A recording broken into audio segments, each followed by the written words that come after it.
ওকে মারিস না, আমি ওকে ছেড়ে তোকে বিয়ে করবো। Грека через реку видит грека в реке рак, сунул грека руку в реку.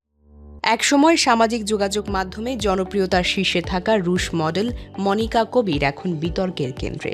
বাংলাদেশের সামাজিক যোগাযোগ মাধ্যমে কয়েক মাস আগেও যিনি ছিলেন আলোচনার কেন্দ্র, রাশিয়ান মডেল ও কন্টেন্ট ক্রিয়েটর মনিকা কবির। শাড়ি, ফ্যাশন, লাইফস্টাইল আর সাহসী কন্টেন্টে দ্রুতই নজর কাড়েন নেটিজেনদের। টেলিভিশনের টক শো থেকে ইউটিউবের সাক্ষাৎকার, সব জায়গাতেই ছিল তার উপস্থিতি। কিন্তু এখন সেই জনপ্রিয়তার জায়গা দখল করেছে তীব্র বিতর্ক। সম্প্রতি রাজধানীর এক ব্যস্ত সড়কে ধারণ করা একটি ভিডিও ছড়িয়ে পড়ে সামাজিক যোগাযোগ মাধ্যমে। ভিডিওতে দেখা যায় এক পথচারীর সঙ্গে তর্কের এক পর্যায়ে মারমুখী হয়ে ওঠেন মনিকা কবির। ঘটনাটি মুহূর্তেই ভাইরাল হয় এবং শুরু হয় তীব্র সমালোচনার ঝড়। প্রশ্ন তুলেছেন, এটিও কি ভাইরাল হওয়ার আরেকটি নতুন কৌশল? ঘটনার ব্যাখ্যায় মনিকা দাবি করেছেন, ওই ব্যক্তি প্রথমে তার সঙ্গে অশোভন আচরণ করেন। আপত্তিকর মন্তব্য ও ধাক্কার পর তিনি উত্তেজিত হয়ে প্রতিক্রিয়া দেখান বলে তিনি জানিয়েছেন। তবে বিতর্কের তালিকা এখানেই শেষ নয়।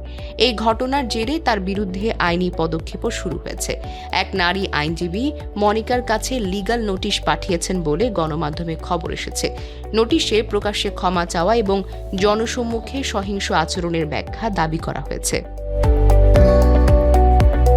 সামাজিক যোগাযোগ মাধ্যমে তার কন্টেন্ট তৈরির ধরন, রাস্তায় রাস্তায় ভিডিও ধারণ, এমনকি পোশাক নিয়েও নতুন করে সমালোচনা শুরু হয়েছে। বিশেষ করে পবিত্র রমজান মাসে ছোট পোশাকে ভিডিও করা নিয়ে অনেকেই বলেছেন এটি দেশের সামাজিক ও ধর্মীয় সংবেদনশীলতার সঙ্গে পুরোপুরিভাবে সাংঘর্ষিক। এর মধ্যেই আরও একটি বক্তব্য আগুনে ঘি ঢেলেছে। সামাজিক মাধ্যমে ঘুরে বেড়ানো একটি মন্তব্য, আমিও বাংলাদেশকে কষ্ট দেব, এই একটি বাক্যই নতুন করে প্রশ্ন তুলেছে, এটি কি ক্ষোভের প্রকাশ নাকি কেবল বিতর্কের ভাষা? বিশ্লেষকদের মতে মনিকাকে ঘিরে এই ঘটনা শুধু একজন কন্টেন্ট ক্রিয়েটরের গল্প নয়, এটি সোশ্যাল মিডিয়ার এক বাস্তবতা, যেখানে জনপ্রিয়তা, বিতর্ক আর ভাইরাল কন্টেন্ট সবকিছুই একই স্রোতে ভাসে।